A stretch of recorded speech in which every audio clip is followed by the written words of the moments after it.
घर से भागी हुई लड़कियों की कहानी।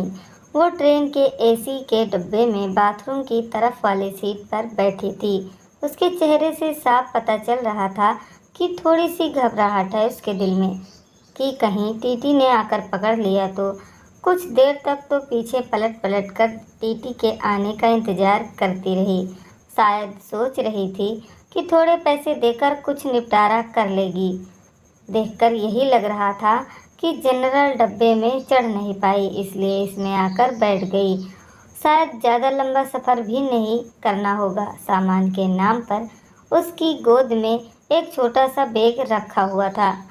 मैं बहुत देर तक कोशिश करता रहा पीछे उसे देखने की, कि शायद चेहरा सही से दिख पाए, लेकिन हर बार असफल ही रहा।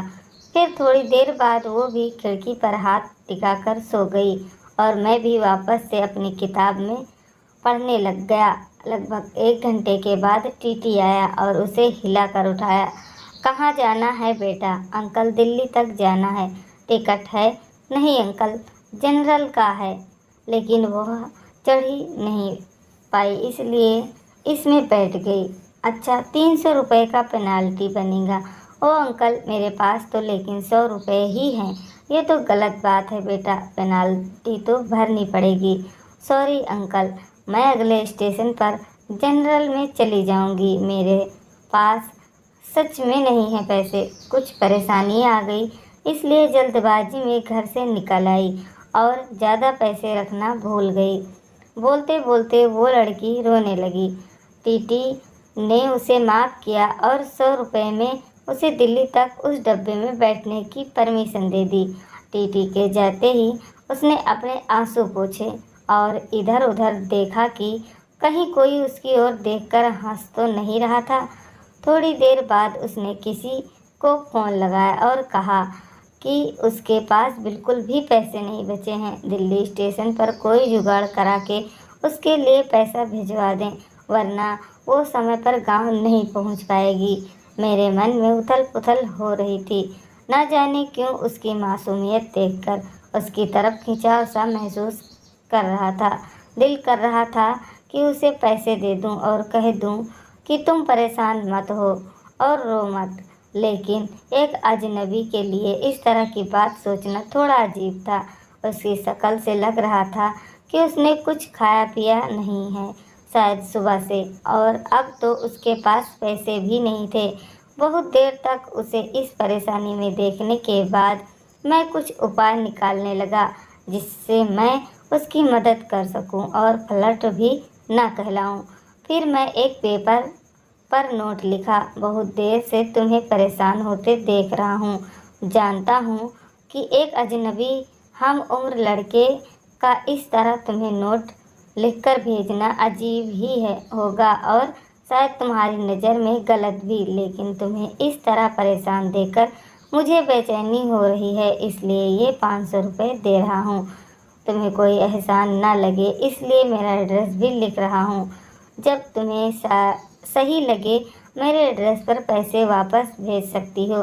वैसे मैं नहीं चाहूँगा तुम वापस करो। अजनबी हमसफ़र एक चाय वाले के हाथों उसे नोट देने को कहा और चाय वालों को मना किया कि उसे ना बताए कि वो नोट मैंने उसे भेजा है। नोट मिलते ही उसने 2-3 बार पीछे पलट कर देखा कि कोई उसकी तरफ देखता हुआ नजर आए तो उसे पता लग जाए कि किसने भेजा है। लेकिन मैं तो नोट भेजने के बाद ही मुंह पर चादर डालकर लेट गया था। थोड़ी देर बाद चादर का कोना हटाकर देखा तो उसके चेहरे पर मुस्कुराहट महसूस की। लगा जैसे कई सालों से इस एक मुस्कुराहट का इंतजार था।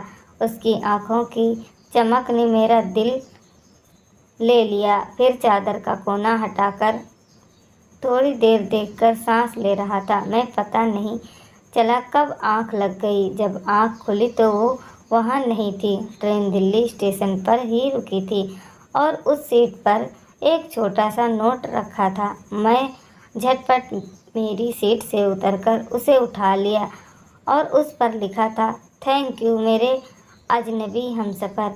आपका ये एहसान मैं ज़िंदगी भर नहीं भूलूंगी। मेरी माँ आज मुझे छोड़कर चली गई हैं। घर में मेरे अलावा और कोई नहीं है, इसलिए आनन फानन में घर जा रही हूँ। आज आपके इन पैसों से मैं अपनी माँ को शमशान जाने से पहले एक बार देख पाऊँगी। उनकी बीमारी की वजह से उनकी मौत के बाद उन्हें ज़्यादा देर घर में नहीं रखा जा सकता।